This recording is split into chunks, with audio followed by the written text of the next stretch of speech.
The views and opinions expressed on any program are those of the producers and/or the persons appearing on the program, and do not necessarily reflect the views and opinions of FRC Media, Bristol Community College, or the City of Fall River.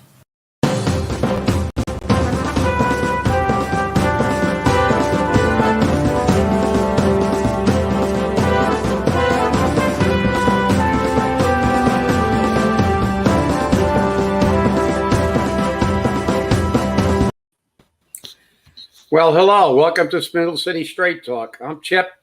And I'm CJ. And it is Wednesday, hump day in the Riv after a mega meeting of the City Council. And CJ's name was thrown around there like a ping pong ball and whacked around that chamber like a ping pong ball. So it wasn't. Let's be clear. It wasn't my name, but it was my persona, and it was the fact that the comments came out right after my citizens' input was read, and a certain city councilor, Linda Pereira, said the board members get $77,000 a year. I didn't think they were being paid, or she said something along the lines that the board members get paid because the citizens' input said that they were getting $77,000 a year. And Cliff Ponte had to correct her and say, as far as I know, the board members don't get paid, but they hire a director at $77,000 a year, which didn't make her look too happy. But, I mean, it's possible she was confused. I'm not going to say she wasn't, but again, lately the stories I've been getting, and again, they're just stories. I'm not being painted in the best of lights by Ms. Pereira, which I'm surprised because I've never done anything to her. But I guess it's because I don't like her poster child mayor. Yeah, that's exactly right. Listen, CJ, it was your name was bantered around because the fact is that it was they said who the citizens' input was from. It was you. Right. And immediately after, she specifically referred to statements in your citizens' input, which I feel that if you had a modicum of reading comprehension or cognitive comprehension, you could have figured out what you were saying because it was a pretty clear statement that citizens' input that I read. I thought it was. I mean, I thought it was fairly clear the point you were trying to make, and but then again, therein lies the politics. It's pretty obvious, as we all know, there's partisanship politics going on here, and it's pretty obvious who the mayoral rubber stamps are on this city council. I mean, it's so obvious that you don't need Sherlock Holmes or Monk or a brilliant detective to figure it out, because it seems as though anytime there's an issue that the council is against the mayor, we have the same people trying to make end runs or rescue the mayor or trying to justify it. And Councilor Pereira did that very clearly last night. Because when the appointments to the Port Authority came up, Michelle Dionne was against the appointment of Dawn Surratt. And she went into detail why, which I also went into detail why in my citizens' input letter, which was very clear. That Dawn Surratt is a supporter of the mayor. She was a supporter of the mayor in his last election. She's collecting signatures for her re-election bid. And like Michelle Dionne said, I don't have any feelings in regards to her getting signatures or helping the mayor get reelected. That's not my position. My position is her resume doesn't show anything which qualifies her for the position. And so I'm going to vote no. I'm going to vote to deny this. So she made a motion to deny, which was seconded. And then they had debate. And then when it got to Linda said, well, I don't feel comfortable denying the position. Maybe we should table it. Because, if we deny it, we'll get it back. And maybe we should wait until the mayor sends down the information that we're requesting into regards of what he plans for the pier and what he plans for the waterfront and what's going to happen. Because without that, we can't make informed decisions. So I would give these candidates the benefit of the doubt, and I would make a motion to table, which was seconded by Brad Kilby, which we know is another rubber stamp. And according to the rules, that motion is a precedent motion. The question is, can they make that motion when a motion's already been made and seconded and is on the floor? That's something that I have to look into, and I know you said you're going to look into it as well. But they voted to table it. Now, as this was happening, I was on the phone with somebody, and they said, "You know what? Michelle Dionne should have just objected to it." I said, "Then it would come up at the next regular city council meeting." And they said, "Yeah, at the next regular city council meeting in July." Yeah. Well, see, CJ, this is a classic example of the political BS that we suffer. They spin everything around so much they get away from the as they're saying about the border, the core issues here, the root causes of the problems. Listen, everybody has a right to their perspective and opinion. To me, Linda Pereira had no merit with what she said. The motion that was made was to deny these people that position because of their qualifications, which has got absolutely nothing to do with what the mayor wants to do with the PIA. It's got absolutely nothing to do with the mayor, except that they're mayoral appointees. And that is why she was defending it. Not because it made sense to let's see what he's got planned. So what is she saying? Now, if we figure out that we agree with the plan, we're gonna appoint 2 rubber stamps to the committee. That's exactly what she was saying. And that is BS. And the fact is that this is the clearest example of what I've always said. All boards should be elected by the people of Fall River. Because listen, this mayor has taken it to the umpteenth degree.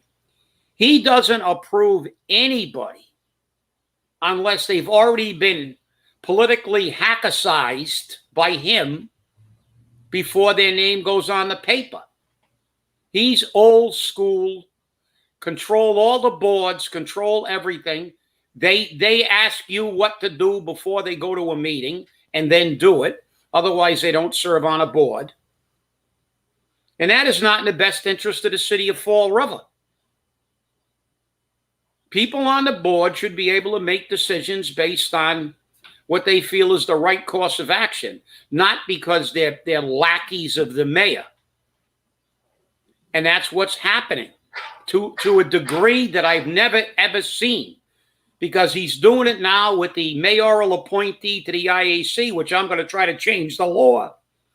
I'm the PEC because the state association appoints the PEC rep. Now think about this. Every other person on the IAC is appointed or elected by the people they represent. But now he's taken something that was always represented by somebody that was recommended by the Retirees Association to represent the retirees, and he's going to put in one of his appointees. So I'm going to be sending a letter at the end of the week after I have my meeting that anything that individual says is not to be construed as a position for the retirees, because I have been appointed by the state association to represent the retirees. For 35 years, we had Dave Machado, who was the president of the Retirees Association, representing it. Now he's using the law, and look, it's justifiable because the law is wrong. You shouldn't have a body that's supposed to be an employee representative with 7 members from employee organizations and then 1 political appointee from the mayor, because they answer to the mayor, not to the retirees. So he's done this. He's so blatant and he doesn't care. So all the boards, I mean, as a matter of fact, you know something, we probably, like you said it on one show, we should just cut the BS. With the budget, with the boards. The hell with it. Just let the mayor tell you what. This is the number. Forget about all these numbers because we know they're all full of crap. Forget about boards voting. They're going to vote the way I want them to vote, and just forget about it. Get rid of them all. And just to have the mayor go down and say, this is what I'm going to do. And then you figure it out, council. Because last night was a classic example of everything that's wrong with the way this city is run. And no question about it. I mean, if you just watched that city council meeting last night, you would have seen a lot of it. I said in my citizens input, let's stop the melodramatics. If you're going to pass the budget, just pass it. Now, they don't have a say over the school department budget. Their say is a yay or a nay. That's it. They can't change it. They can't reduce it. They can't do any of that. So why put the superintendent and Ken Pacheco and Kevin Almeida through all kinds of aggravations, through all the machinations of trying to make it look like they're doing something? And that's all they did. They wasted hours on the school department budget on machinations of questions like, oh, well, we're actually doing something. I said, stop doing the melodramatics. Stop it. But you did it anyways. Right away, you did it. The city council doesn't care. They did it right away. They don't care. They have to have their 5 minutes of fame on camera. They have to make it look like they're doing something, especially in an election year. And guess what? It just doesn't work. And it especially doesn't work for me. And it doesn't work for a lot of people. I mean, and you know, there is something going on down at the waterfront. I believe certain city councilors do know what the plan is. And I have no problem saying what it is. Currently, the state pier is under the control of the Economic Development Office, otherwise known as Ken Fiola. And that's temporary. I have no problem saying that because they said it last night in the city council meeting. So once again, you know, it's bad enough Mr. Fiola gets $400 and some odd thousand from the CDA budget. Now he's getting another $77,000 out of the state pier budget. Does this man ever find a dime he doesn't like? Does he ever find a dime he can't take from the city of Fall River? He's not doing anything. I haven't seen any true economic development since Amazon. Listen, Amazon came here because of because of the fact that they were going to get a good deal, and that's the places they go. The reality is, listen, he's been around doing economic development for about over 40 years. Correct. I was on the Heritage State Park Board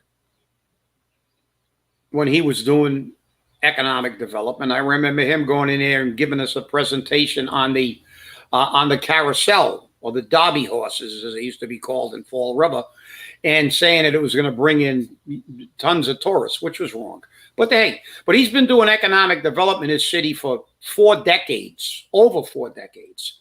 Has the city really gotten better? Look around. So again, this is the good old boy network taking care of the good old boys. And they just keep giving themselves, all of them and all their friends, more money. That's why the mayor wants to lift the ordinance caps on the salaries, so he can give all his friends any kind of money he wants to give them. Right. And screw the taxpayers. Nobody cares. The taxes just keep going up and up and up, and nothing's getting done. No services, no nothing, no tightening of the belts. There was questioning last night about positions, and they just make stuff up as they go along. Let's face it. This is all a dog and pony show, and until this city gets a forensic audit and accounts for every penny, and half of them go to jail, we're never going to know what's happened. This is nothing more than a 3-ring circus. But I'll tell you what disturbed me the most about last night, CJ, was the fact that no one from the school committee showed up. The gang of FOA, who spent a lot of time covering for a predatory superintendent of schools. Couldn't take the time to go before the council to discuss their budget. You know what they were doing? Hiding from the camera. It wasn't a school committee meeting that they controlled.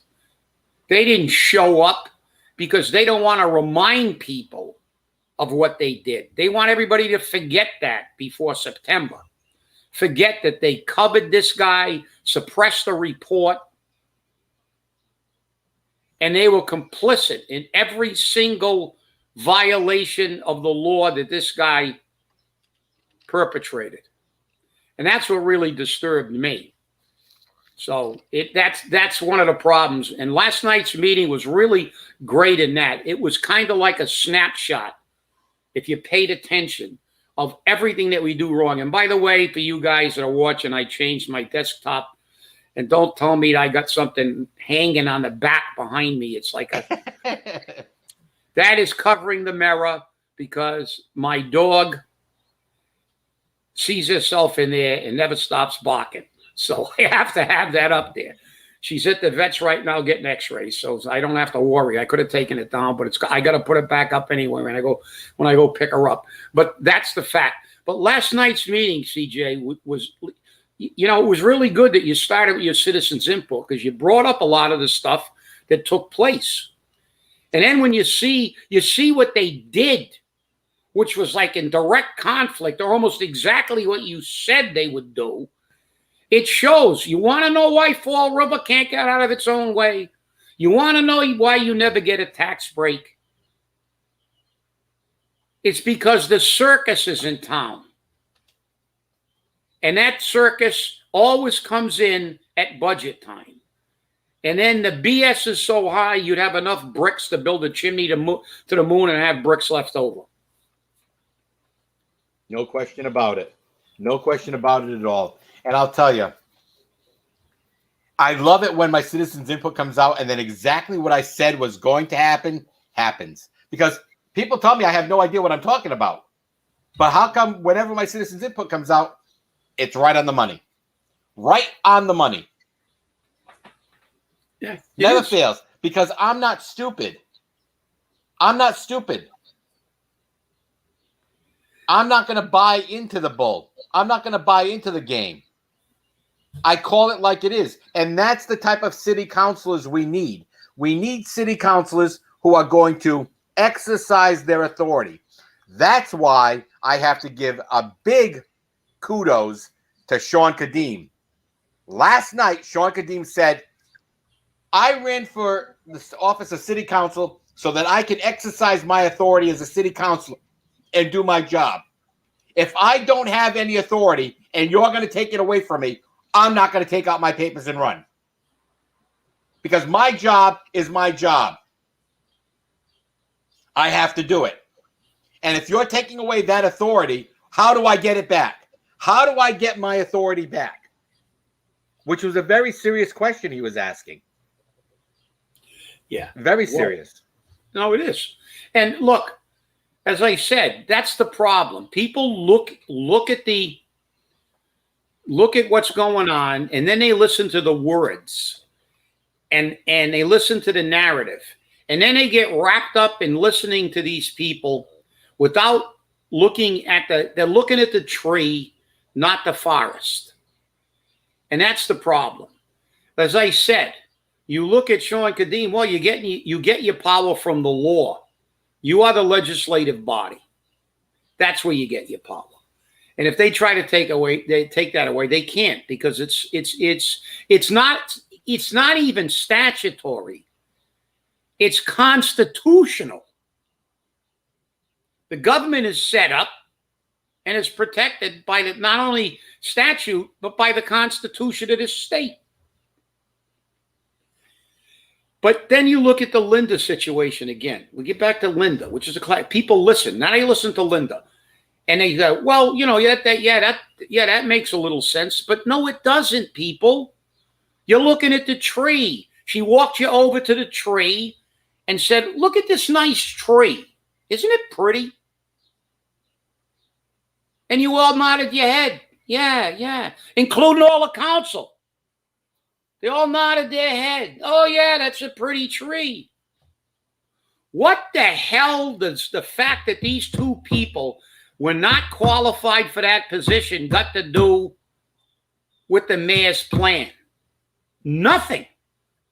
The motion was not to approve their appointment because they were not qualified for that appointment. And that is irrespective and regardless, not irregardless, because that's a double negative that everybody in Fall River likes to use, regardless of what the mayor's plan is. The mayor could have the greatest plan in the world. It doesn't make these two people qualified. Well, here's the interesting part about that.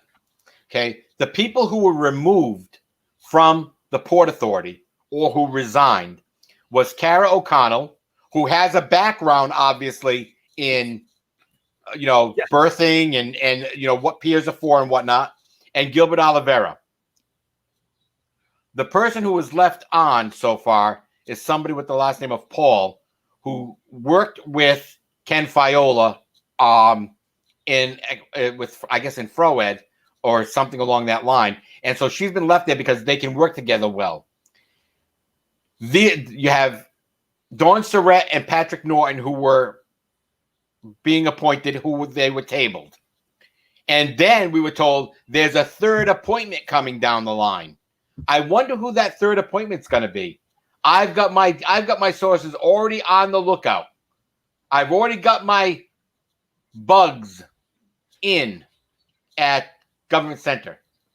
So we're going to see who that third person is very soon. But let's, CJ, why don't you clarify O'Connell? Because you said Cara may not O'Connell. know. Yeah, may not know what O'Connell of Captain O'Connell's Boatyards. So, I mean, there's some qualification right there. Don't you think? Well, I would actually, knowing something about a peer probably doesn't qualify you to deal with the peer. We got to qualify somebody that walks around with nomination papers for you. That's right. Because that's the qualification, right? They're walking around and they're a big campaign supporter. Right. Again, like I said, but that's what these, we try to give you information and also some perspective on this show. Think about that. She led you over to the tree and, let's see what the plan's got nothing to do with it. It's like me saying, well, I'm going to look at some electricians to do some rewiring in my house. And then I got a guy that knows absolutely nothing about electrical work. He's a landscaper. So he puts in a bid. So am I going to tell myself, well, wait till I figure out what I want done, and then I'll figure out if I want to hire him or not? No, he's out right out of the gate. He can't do electrical work. He's going to bring in a weed whacker to my basement or something.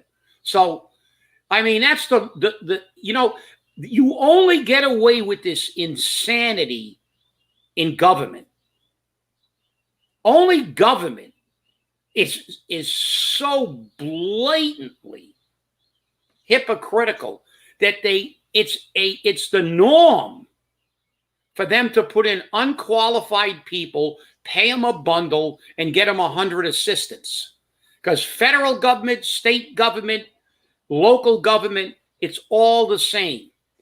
You think anybody in their right mind in private industry would have put people in charge of a peer that know absolutely nothing about that stuff? Well, they would if they wanted to go out of business, but normally they wouldn't. That's right. Before the show came on, before we went on the air, I received a phone call from a reliable source, but I have to confirm it. I was told to review the old urban renewal plan for the waterfront. I'm going to renew the most recent one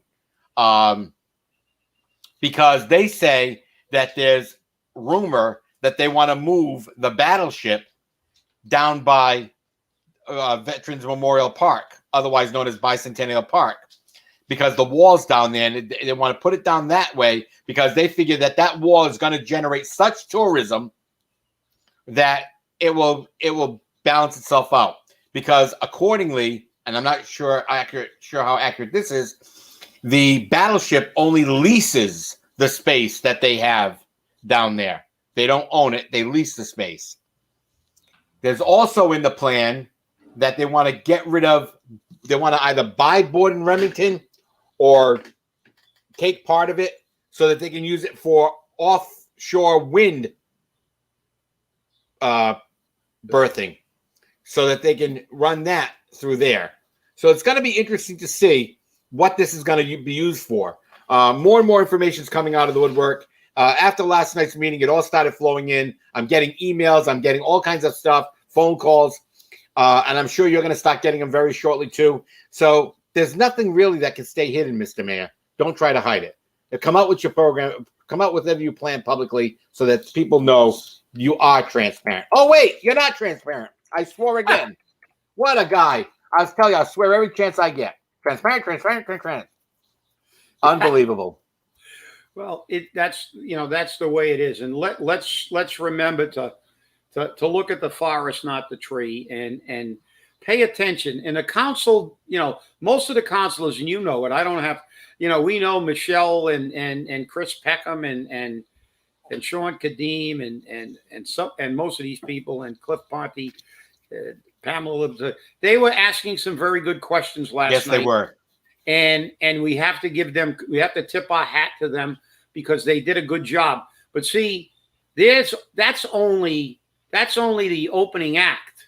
As you have said numerous times, that is all wind and noise if they vote for a budget with everything they complained about in it. Right. And they did that after the big floor show yesterday. The school department budget didn't have any cuts. The school department didn't have budget, had nothing. So guess what? It's gonna get accepted and passed because they got no choice in the matter. And this is what happens. Just for you, because you'd be very interested in knowing this, is you may have missed it in Mary Sahadi's presentation, but she promised in her presentation that there will be a holiday for the health insurance plan. She promised it. She said it'll be later in the year, but it's there. So I thought you might get a kick out of that one. Well, number one, I love the way she speaks. Yeah, and she's got no damn business promising anything. It's not her money. And the mayor politicized it again. That's a decision of the Public Employee Committee and the employees of Fall River. 40 years, nobody's ever had an administration announce a holiday. Again, politicizing everything. This mayor is the worst I've ever seen.